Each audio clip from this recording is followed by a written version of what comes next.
Muri Zimbabwe ndadzoka ndini wenyu Comrade Blessed Geza kana kuti Bombshell. Takakutaurira kuti tiri varume veaction. Action matoiona yatotanga. Hatisi kudzokera kumashure. Right?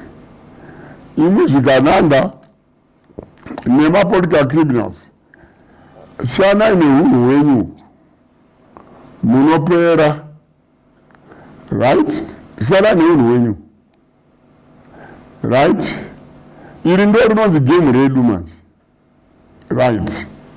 Rokudya nemi zvatunzwa. Saka povo yeZimbabwe mazvionera. Ngatichisakanayi muhwandu hwedu musi wa31 tichipedzisa basa tiri pamwe chete takabatana. Ndatenda.